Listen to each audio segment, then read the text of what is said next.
안녕하세요. 저는 모두가 말리는 결혼을 한 여자입니다. 결혼한 지 벌써 15년이 지난 지금 시점에선 결혼하길 잘했다는 생각이 들어요. 힘든 적도 많았지만 자신만만하게 했던 결혼이라 남들에게 힘들다는 걸 들키고 싶지 않아서 밤마다 몰래 숨어서 얼마나 울었는지 몰라요. 저는 결혼과 동시에 딸 하나가 생겼고 이 딸 때문에 지난날 동안 울고 웃었죠. 저와 딸의 이야기를 지금부터 여러분들께 들려드릴까 합니다. 저는 능력 좋은 부모님을 잘 만나 부유한 집에서 하고 싶은 것 하면서 부족함 없이 자랐어요. 그래서인지 혼자가 더 편하고 딱히 결혼을 하고 싶다는 생각이 들지 않았어요. 결혼을 하면 남편 챙겨야 하고 자식 낳으면 자식도 챙겨야 해서 피곤할 것 같았거든요. 지금 이대로 혼자서 하고 싶은 것들을 하면서 사는 게 더 행복했어요. 그런데 나이를 먹으면 먹을수록 외롭고 결혼한 친구들을 보면 집안이 왁자지껄한 게 부럽더라고요. 이대로 계속 혼자 지내다가 늙어서 내 옆에 아무도 없이 쓸쓸하게 죽어버리면 어쩌나 싶은 생각도 들고 시간이 지날수록 복잡한 생각만 계속 들어서 결혼을 해야 하나 싶었어요. 한참 그런 생각을 하고 있던 와중에 어느 날은 제가 서류를 보면서 길을 걷고 있었는데 누군가 제 팔을 붙잡고 저를 자기 쪽으로 당기더라고요. 반동 때문에 제가 휘청거렸고 곧이어서 쿠당탕 하는 소리가 들리더라고요.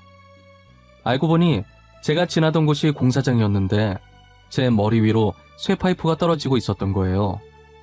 저는 서류 보느라 모르고 있었고 제 뒤에서 오던 사람이 발견하고 저를 자기 쪽으로 당긴 거죠. 잘못했으면 그날 진짜 죽을 뻔했는데 그분 덕분에 제가 지금까지 잘 살 수 있었어요. 저는 그분께 감사하다고 언젠가 한번 은혜를 꼭 갚고 싶다고 연락처를 달라고 했어요. 그분은 괜찮다면서 그냥 가려고 하시길래 급하게 종이에 제 번호를 적어서 그분 손에 쥐어주고 왔어요. 번호를 주고 돌아섰는데 놀라서 그런 건지 제 심장이 엄청 뛰었어요. 그리고 그분의 연락이 오기만을 기다렸는데 며칠이 지나도 그분에게서 연락이 오지 않았어요. 제가 원래 모르는 번호는 잘 받지 않는 편인데 혹시나 그분이지 않을까 하는 마음에 다 받았었어요. 하지만 전부 쓰잘데기 없는 전화들 뿐이었어요. 그때 그 공사장에 가면 다시 마주칠 수 있지 않을까 해서 갔는데 역시나 마주치지 않았죠. 포기해야겠다고 싶었을 때 마트에서 우연히 그분을 다시 마주하게 됐어요. 장난감 코너에서 색이 다른 곰인형 2개를 들고 뭐 살지 고르고 계시더라고요. 저는 갈색 곰인형이요. 나이대가 얼마나 됐는지 모르겠지만 갈색 곰인형이 좋은 것 같아요. 핑크색은 아기 때 아니면 잘 안 쓰지 않나? 안녕하세요. 저번에 공사장에서 본 분 맞죠? 여긴 어쩐 일이세요? 장 보러 오셨어요? 아, 린스 사러 왔다가 온 김에 장도 볼까 하고요. 그쪽은 선물 사러 왔나 봐요. 조카 선물 주시려고요? 조카 나이가 어떻게 되는데요? 조카가 아니라 딸이요. 제 딸한테 선물해 줄 거예요. 올해 중학교 입학하는 딸이 하나 있거든요. 아, 딸이 있으셨네. 그것도 중학생. 젊어 보이시는데 결혼을 되게 일찍 하셨나 봐요. 아, 그래서 저한테 연락을 안 하셨구나. 와이프분께서 오해하실까봐. 이혼했어요. 연락 안 드린 건 일하면서 종이를 잃어버려서 못한 거고요. 어차피 할 생각도 없었지만요. 제가 뭐 그리 대단한 일을 했다고. 무슨 소리예요. 제 목숨을 구해주신 은인이신데 제가 언제 밥이라도 사드릴게요. 제 번호 찍어드릴 테니까 휴대폰 한 번만 빌려주시겠어요? 되게 젊어 보여서 몰랐는데 저랑 동갑에 결혼을 일찍 해서 중학생 딸까지 있더라고요. 제가 낯을 많이 가려서 모르는 사람이랑은 말을 잘 안 하는 편인데 이상하게 처음 본 그분과는 말이 술술 잘 나오는 거예요. 그분은 사람을 편하게 만들어주는 재주가 있다고나 할까요? 그래서 자주 만나게 되고 이야기도 자주 나누면서 호감이 생겼던 것 같아요. 남자친구의 결혼과 이혼 얘기는 사귀고 나서 듣게 됐는데 아무것도 모르는 철없던 20살에 사고를 쳐서 아이가 생기는 바람에 결혼하게 됐다더라고요. 그런데 아내분께서 계속 바람을 펴서 참다가 2년 전에 이혼을 했다고 들었어요. 딸은 반대로 남자친구가 바람을 펴서 이혼한 줄 알고 있다고 하더라고요. 아내분께서 딸한테는 엄청 잘했어서 혹시나 딸의 좋은 추억들을 망칠까봐 자신이 바람을 피워서 이혼했다고 아내분 새 출발하라고 딸은 자신이 데리고 온 거라고 거짓말을 했대요. 그 말을 듣고 남자친구와 남자친구의 딸이 가진 아픈 상처들을 제가 보듬어주고 싶었어요. 저는 남자친구에게 결혼하자고 했고 남자친구는 처음엔 망설이더니 제 청혼을 받아주었어요. 친구들은 제 결혼 소식에 처음엔 기뻐하더니 이혼남의 딸까지 있다는 소리를 듣고 말리더라고요. 이혼은 그렇다 치고 자기 배 아파 낳은 자식도 키우기 힘든데 어떻게 남의 자식을 키울 거냐고 하면서요. 저는 친구들의 만류에도 딸을 보란듯이 잘 키울 수 있을 것만 같았어요. 그래서 모두가 말리는 남자친구와의 결혼을 꿋꿋하게 계속 밀고 나갔죠. 역시 친구들의 말처럼 남의 자식을 키우는 것은 쉬운 일이 아니었어요. 더구나 부모님의 이혼을 겪은 사춘기 청소년의 경우는 더 그랬죠. 저는 저와 남편 사이에서 자식을 낳으면 그게 또 상처가 될까봐 남편에게 수술을 권했어요. 그리고 남편의 거짓말로 인해 딸은 제 남편의 상간녀인 줄 알고 있었죠. 딸에게 아무리 상간녀가 아니라고 설명해줘도 제게 마음을 열지 않았어요. 제가 말을 걸려고 하면 방 안으로 들어가 문을 걸어 잠궜어요. 쉽지 않을 거라고 어느 정도 예상은 했기 때문에 이 정도 가지고 굴하지 않았어요. 딸은 제가 차려준 음식은 뭐라도 들어간 음식인 양 한 입도 먹지 않았고 제가 빨래를 개어서 가져다 놓으면 제 손길이 닿은 건 더럽다며 옷을 다 집어 던졌어요. 조금이라도 제 손길이 닿았다 싶으면 전부 더럽다고 집어 던졌죠. 그러다 남편한테 혼나면 저 때문에 혼났다고 저한테 난리를 쳤어요. 제 성격도 만만치 않아서 딸이 아무리 제게 난리를 쳐도 눈 하나 깜빡하지 않았어요. 언제까지 저러나 보자고 계속 빨래도 제가 가져다 주고 손가락으로 살짝 딸 물건을 만지고 그랬어요. 제가 그럴 때마다 화내고 스트레스 받아 하는 건 딸이었죠. 딸은 저를 열받게 하고 싶어 하는 것 같은데 오히려 열받아 하는 건 자기 자신이었어요. 제게 무슨 짓을 해도 안 통한다라는 걸 알 때도 됐을 텐데 딸 자존심도 만만치 않은지 끝까지 제게 못되게 하고 여전히 저를 저기요라고 불러요. 딸은 학교에 행사가 있거나 상담이 있어서 부모가 가야 하는 일에 항상 저를 부르지 않았어요. 저는 늘 남편에게 들었고 딸 몰래 남편 따라 학교에 찾아가면 딸은 저를 발견하고 짜증을 내죠. 아, 아빠 뭐야? 저 사람 왜 데리고 온 건데? 오늘 부모님 상담이라고 얘기했잖아. 내가 저 사람 부른 적도 없는데 왜 데리고 온 거냐고. 저 사람 내 엄마 아니잖아. 너 지금 엄마한테 그게 무슨 말버릇이야? 얼른 죄송하다고 해. 너 진짜 왜 계속 그래? 엄마 속상하게 왜 계속 그러는 거야? 어? 여보 그만해. 제가 저러는 거 한두 번도 아니고 왜 화를 내고 그러실까? 너 빨리 교실 들어가.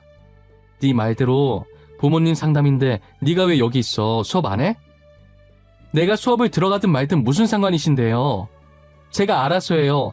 그러니까 신경 쓰지 마시고 집에 가세요. 그래 뭐 너한테 기대하는 게 없어서 공부하든 말든 내 알바 아니지. 알아서 해. 지금 놀지 언제 놀겠어. 공부는 고등학생 때 해도 돼. 마음껏 놀아. 난 상담 들어가야 해서. 안녕. 딸은 제 말에 짜증 가득한 표정이었고 저는 남편을 끌고 그대로 교무실로 들어갔어요. 교무실에 들어오자마자 저는 크크거리며 웃었고 선생님과 남편은 당황한 표정이었죠. 선생님과 남편은 딸 때문에 제가 상처받지 않을까 내심 걱정했었는데 장난스럽게 웃는 저의 모습을 보니 티격태격하는 게 오히려 더 친해 보인다더라고요.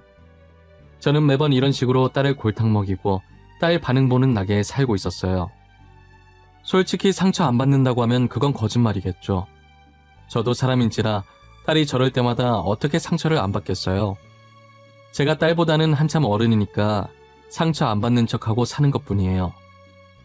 언젠간 딸이 제게 마음을 열어줄 그날만 기다리며 하루하루 버티고 사는 거죠. 교무실에 앉아 선생님과 본격적으로 상담을 시작했는데 딸이 예전엔 모범생이었더라고요. 남편이 이혼하고 나서 주춤거리더니 저와 재혼하고 나서는 아예 추락한 거예요. 공부엔 영 흥미가 없어졌고 제일 나쁜 아이들과 어울리기 시작했다더라고요. 상담을 요청한 것도 이번에 딸이 질 나쁜 아이들과 술을 마시다가 걸려서고요. 저는 선생님의 말을 듣는 내내 계속 한숨만 나왔어요. 더 이상 선생님 볼 면목이 없어서 죄송하다고 고개만 숙이다 집에 온 것 같아요. 집 오는 동안 딸이 저렇게 된 게 저 때문인 것 같은 생각에 갑자기 눈물이 나는 거예요. 아무렇지도 않아 보였던 제가 눈물을 흘리니 남편이 많이 당황해 하더라고요. 여보, 괜찮아? 왜 울고 그래? 아까까지만 해도 괜찮아 보이는 것 같더니. 당신 잘못 아니야. 내 잘못이지. 그러니까 울지 마, 응? 맞아. 당신 잘못이야. 내 잘못은 하나도 없어. 근데 왜 계속 내 잘못이라는 생각이 들지? 당신이랑 결혼하면 안 됐나 싶고 내가 괜히 결혼해서 수연이한테 상처 준 것 같아. 아니야. 절대 그런 거 아니야. 그런 생각 하지 마. 당신 충분히 잘하고 있어. 항상 내가 미안하지. 괜히 수연이한테 거짓말을 해서 상간녀라는 오해만 쌓이게 하고. 아니야. 그래도 수연이랑 투닥거리고 수연이 짜증내는 표정 보는 거 재밌어. 나 나름 그거 보는 낙에 산다니까? 짜증 안 내주는 게 오히려 서운해. 나 가끔 보면 수연이가 당신 괴롭히는 게 아니라 당신이 수연이 괴롭히나 싶은 생각이 든다니까. 하여튼 둘이 보고 있으면 조마조마해. 당신 상처받을까봐. 저는 울고 나니까 괜히 온 게 민망해서 남편에게 농담을 쳤어요. 남편도 제 마음을 아는지 제 농담에 맞장구를 쳐주더라고요. 저는 늘 제 편인 남편만 바라보고 하루하루 살아가고 있었어요. 그 뒤로도 사고뭉치 딸 때문에 몇 번 학교에 불려갔던 것 같아요. 그때마다 딸은 왜 엄마도 아닌 사람이 학교에 오냐고 난리였지만 저는 딸을 위해서 늘 고개를 숙였죠. 저는 딸이 저렇게 발악을 할 때마다 오기로 더 엄마 노릇이 하고 싶어져서 무조건 제가 갔었어요. 딸도 그런 저를 괴롭히고 싶었던 건지 재혼 후 처음으로 친구들을 저희 집에 데리고 왔더라고요. 저는 딸아이 기 살려주려고 아이들이 좋아할 법한 음식들을 만들어서 식탁에 올려놨어요. 학생 시절에 취미로 요리학원을 다녔었는데 그때 배웠던 것들을 써먹을 기회였죠. 아이들은 맛있게 먹었고 제가 계속 주방에서 왔다 갔다 하자 한 아이가 딸에게 묻더라고요. 엄청 조용하게 혹시 저분이 어머니냐고 하면서요. 딸아이는 그 말에 씩 웃더니 저 들으라는 듯이 큰 소리로 얘기하더라고요. 아니, 우리 엄마 아니야. 우리 집에서 일하는 가정부 아줌마셔. 이 음식도 다 아주머니께서 직접 하신 거야. 다들 인사해. 안녕하세요, 아주머니. 여기 있는 음식들 진짜 맛있어요. 혹시 떡볶이 조금 더 있어요? 아, 그리고 파스타도 조금 더 해주실 수 있어요? 아이고, 그렇게 맛있어? 당연히 더 해줄 수 있지. 아줌마가 더 해줄게. 조금만 기다려. 가정부 아줌마한테도 이렇게 착하게 대해주고 수연이가 친구를 되게 잘 사귀었네. 저는 혹여나 여기서 제가 엄마라고 했다가 딸의 친구 관계를 망칠까봐 식모 연기를 해줬어요. 딸은 저를 괴롭히고 싶어서 그렇게 한 건데 제가 아무렇지 않게 식모 연기를 해주니 마음에 안 드는 모양인지 자기 방으로 들어가 버리더라고요. 아이들도 딸을 따라 방 안으로 들어가길래 음식을 딸의 방에 넣어줬어요. 막상 딸한테 식모 소리 듣고 아줌마 소리 들으니 마음이 좋지 않더라고요. 아이들 갈 때까지 티도 못 내고 남편도 알면 속상할까봐 저녁에 다 잘 때 혼자 몰래 화장실에서 울었어요. 혹시나 훌쩍이는 소리가 문 밖으로 새어나가 우는 게 들킬까봐 씻는 척 물 틀어놓고 울었죠. 지금까지 다른 건 다 괜찮았는데 식모 아줌마 소리는 왜 이렇게 제 가슴을 후벼 파는 걸까요? 저는 딸이 성인이 될 때까지도 그때 일이 잊혀지지가 않았어요. 딸은 학생 시절 방황이 길어서 뒤늦게 공부를 시작하긴 했지만 결국 대학을 못 갔고 바로 취업을 했어요. 학력이 고졸밖에 안 돼서 다른 사람들에 비해 월급은 적었지만 만족하면서 다니는 것 같더라고요. 아직도 저와 딸 사이가 대면대면해서 그것도 남편에게 들은 얘기지만요. 고졸이라 취업이 쉽지 않을 거라 생각했는데 이렇게 취직해서 잘 다닌다고 하니 다행이라고 생각했어요. 그런데 딸이 1년간은 잘 다니다가 벼랑간 회사를 퇴사하고 왔더라고요. 알고 보니 회사에서 회사 부담으로 전 직원 건강검진을 했는데 딸이 유방암 판정을 받은 거예요.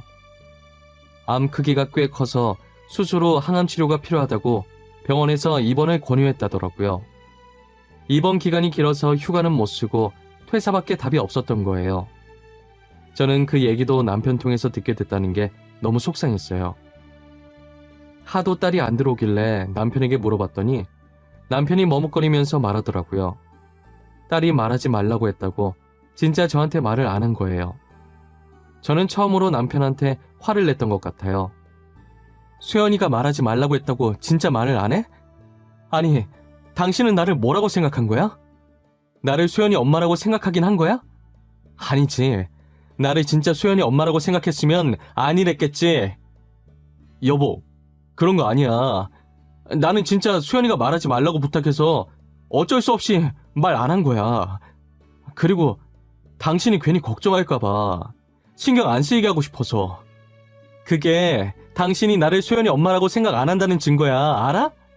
어떻게 딸이 아픈 걸 엄마라는 사람이 몰라? 아무리 수연이가 엄마 취급 안 한다지만 당신까지. 진짜 그런 거 아니야. 내가 생각이 짧았어. 미안해. 내가 말했어야 했는데 내가 잘못했어. 앞으로는 수연이가 말하지 말라고 해도 당신한테 다 말할게. 그래서 지금 수연이 어느 병원에 있는데 주소랑 수술 날짜 나한테 문자로 보내. 나도 수술 날짜에 맞춰서 휴가 쓸 테니까.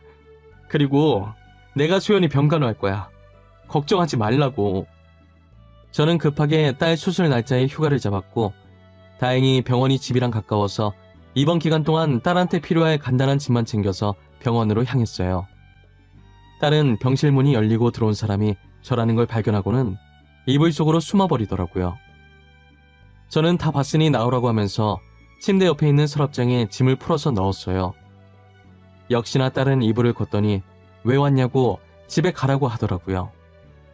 저는 사람이 아프다고 하면 챙겨주는 게 맞는 거라고 이뻐서 온 거 아니니까 착각하지 말라고 했어요. 그래도 딸이 예전보다는 성격이 많이 죽어서 이불을 다시 코까지 뒤집어 쓰고 눈만 굴리고 있더라고요. 제가 시간 맞춰서 잘 온 건지 짐을 다 풀자마자 딸은 수술하러 수술실로 들어갔어요. 수술실 앞에서 수술이 끝나기만을 기다리는데 당시엔 1분이 1년처럼 느껴졌어요. 손이 차가워지면서 떨리더니 눈물이 나더라고요. 왜 딸이 아픈 거냐고, 제가 대신 아플 수 없는 거냐고 하늘을 원망했어요. 참 인간이 간사한 게 그렇게 원망했다가도 제발 살려달라고 기도하고 있는 거 있죠. 종교도 없으면서 부처님, 하느님을 비롯해서 신이란 신은 다 불렀던 것 같아요. 그렇게 1시간쯤 지났을까 딸이 수술실에서 나오는 거예요. 다행히 다른 곳에 전이된 곳이 없었고 수술은 성공적으로 끝났다고 하시더라고요. 전이 안 된 것만으로도 다행이라고 그거면 됐다고 안도했어요. 딸은 수술 후 항암 치료에 들어갔는데 약이 강한 탓에 머리카락이 하나둘 빠지기 시작하더라고요.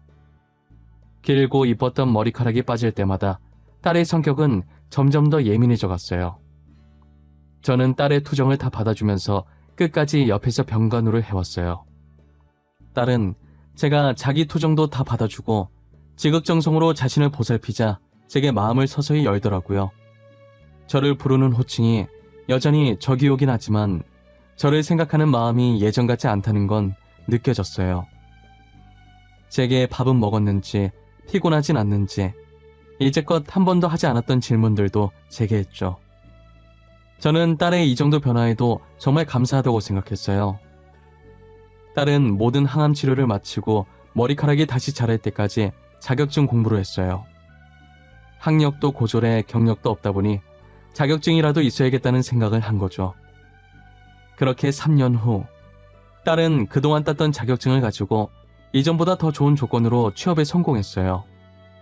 경력은 아직 어려서 다른 면접자들이랑 비슷하지만 대신 자격증을 많이 가지고 있어서 할 줄 아는 게 많은 딸을 믿고 뽑아준 것 같아요. 딸은 잡은 기회를 놓치지 않겠다며 정말 열심히 회사를 다녔어요. 아무래도 처음 하는 일이라 많이 힘들어하고 그만두고 싶어 했지만 그래도 잘 버텨주더라고요. 그만두니 많이 하더니 벌써 일한 지 2년이나 지나 있었고 수술한 지도 5년이 되어 완치 판정을 받았죠.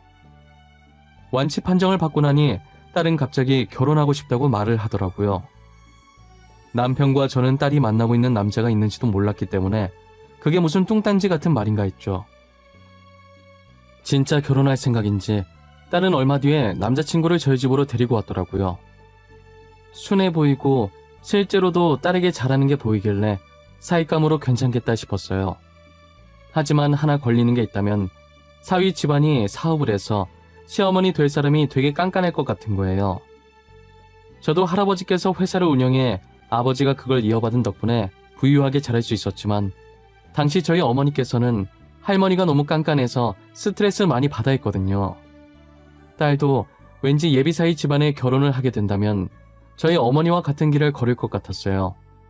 그래도 일단 딸이 좋다고 하니 예비사위 집안 분위기가 어떤지 궁금해서 부모님을 만나보자고 했죠. 딸은 상견례 날짜를 잡아왔고 저희는 사업하시는 분들에게 맞춰서 격식을 차려 약속 장소에 갔어요. 역시나 사업하시는 분들답게 시간을 중요시 여기고 칼같이 지켜서 그런가 저희도 약속 시간보다 일찍 왔는데 그런 저희보다 먼저 와서 기다리고 계시더라고요.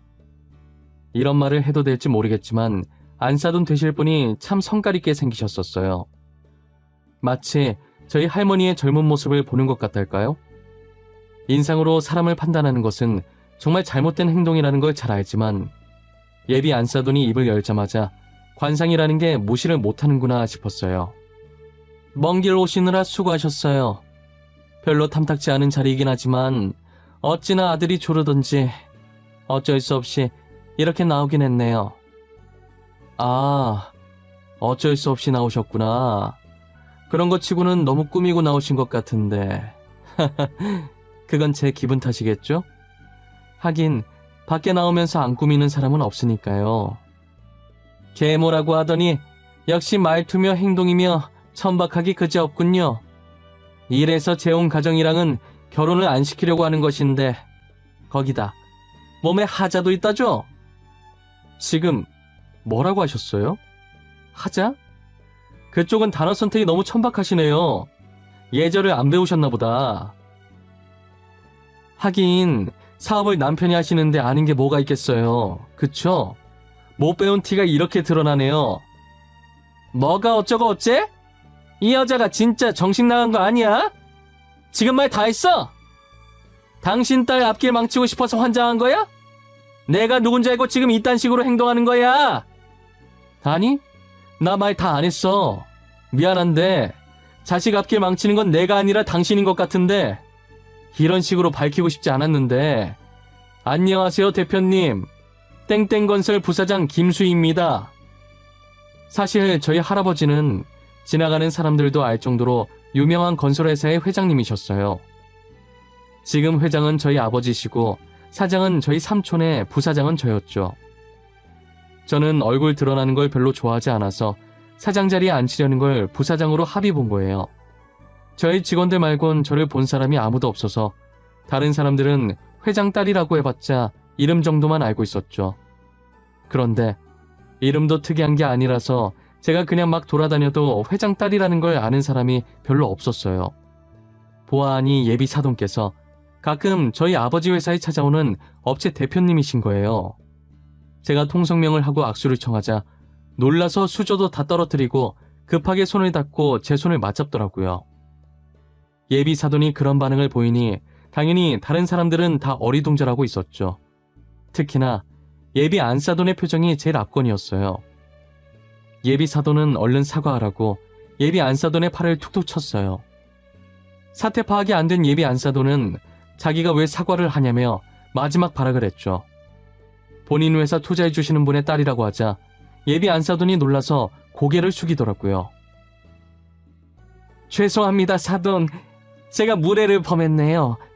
땡땡건설 회장님 딸도 못 알아뵙고 지금껏 제가 한 행동들은 모두 잊어주세요. 정말 죄송합니다. 이런 식으로 권력 남용하고 싶지는 않았는데 도대체 왜 그러고 사십니까? 네? 그리고 사과는 저한테 할 게 아니라 저희 딸한테 하셔야죠. 남의 귀한 딸한테 뭐? 하자? 죄송합니다. 정말 죄송합니다.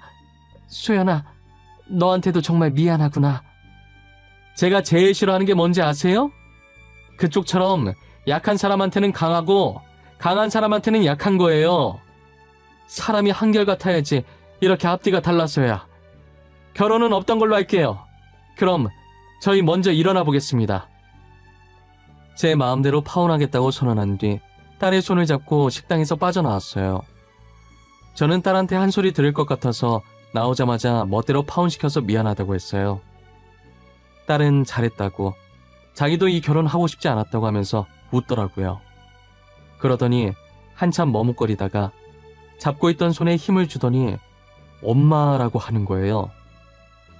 딸 입에서 나온 엄마라는 저 두 글자를 듣자마자 길거리에서 주저앉아 아이처럼 엉엉 울었어요. 누가 쳐다보든 말든 정말 목 놓아서 울었던 것 같아요. 제가 울자 딸도 주저앉아서 같이 울기 시작하더라고요. 남편은 그런 저와 딸을 아무 말 없이 보더니 저희를 자신의 품에 가뒀어요.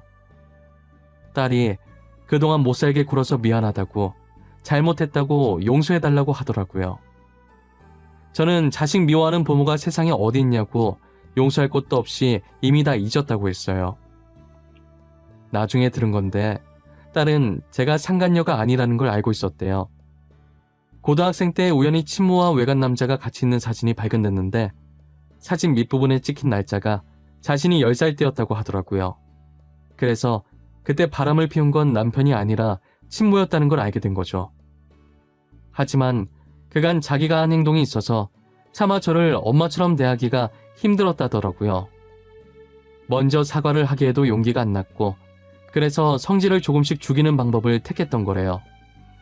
자기는 항상 저를 밀어냈지만 엄마가 필요한 순간마다 제가 나서주니 속으론 고마웠대요.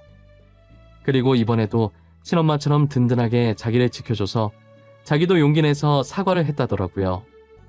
그동안 회장딸인 거 숨긴 것 같은데 괜히 자기 때문에 제 신분이 탄로난 거 아닌가 걱정하는 거예요.